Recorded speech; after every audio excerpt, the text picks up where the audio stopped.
எல்லாருக்கும் வணக்கம். இப்போ சென்னையில் உள்ள தக்ஷன் சித்ரா அப்படிங்கிற இடத்துல இருக்கோம். அதில் இப்போ ஒரு வீட்டுக்குள்ளே போக போகிறோம். சரிங்களா? அந்த வீடு தமிழ்நாடு வீடுன்னு சொல்லி போட்டிருக்காங்க. பொதுவாக முன்னையும் சரி இப்போவும் சரி வீட்டுக்கு என்ட்ரன்ஸில் பார்த்தீங்க அப்படின்னா ஒரு பிள்ளையார் கோயில் இருக்கும். அந்த பிள்ளையார் கோயிலுக்கு அப்புறம் அப்படியே பார்த்தீங்கன்னா வீட்டுக்கு போகிறோம். வீட்டு வாசலில் திண்ணை. வீட்டு வாசலில் இந்த அளவுக்கு பெரிய அளவில் திண்ணை வச்சுலாம் இப்போ கட்டுறதே கிடையாது.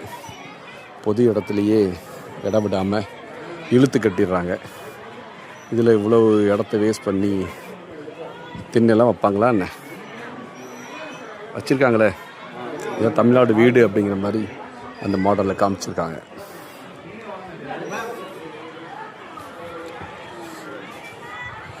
அதில் செட்டிநாடு வீடு.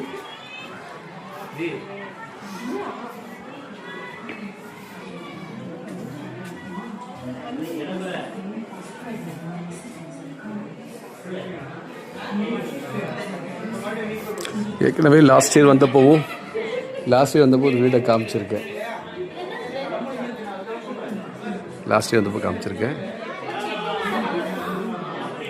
திரும்ப அதே வீடு தான் பாருங்கள். 4 புறமும் பில்டிங்கு, நடுவில் மழை பெய்கிற மாதிரி அமைப்பு, மழை பெஞ்சா தண்ணி போகிற மாதிரி அமைப்பு, செம்பு பானை தண்ணி பிடிச்சி வைக்கிறதுக்கு, தேவைப்பட்ட நெல்லாம் காய போடுவாங்க. வீட்டுக்கு ஜன்னல் இருக்கும், எங்கேயுமே ஜன்னல் இருக்கும். இப்படி தான் வீடுகள்லாம் இருந்திருக்கு. அது அழகாக வடிவமைச்சிருக்காங்க. இதுதான் வீடு. வீட்டுக்கு நிலையும் பாருங்கள், வாசல் பெருசாக இருக்கும். ஆனால் ஒவ்வொரு வீட்டுக்குள்ள ரூமுக்குள்ள போகும்போது நிலம் சிறுசாக தான் இருக்கும், குனிஞ்சு போகிற மாதிரி. இந்த அமைப்பு அப்படி தான் இருக்குது. உங்களுக்கு பிடிச்சதுன்னா லைக் பண்ணுங்கள். சென்னை வந்தீங்கன்னா தக்ஷன் சித்ராவுக்கு வாங்க. ஸோ இங்கே பாருங்கள், கல்லாப்பட்டி, கொல்லுப்பட்ட கல்லாப்பட்டின்னு நினைக்கிறேன். ஒர்க் பண்ணுற மாதிரிலாம் போட்டு குடை இருக்குது. இரும்பட்டி, இப்போலாம் இரும்பட்டி எந்த வீட்டில் இருக்குது இல்லை. மரப்பட்டி, லைட்டு, இந்த கடிகாரம், பழைய கடிகாரம், அந்த பழைய பூட்டு கூட இருக்குது.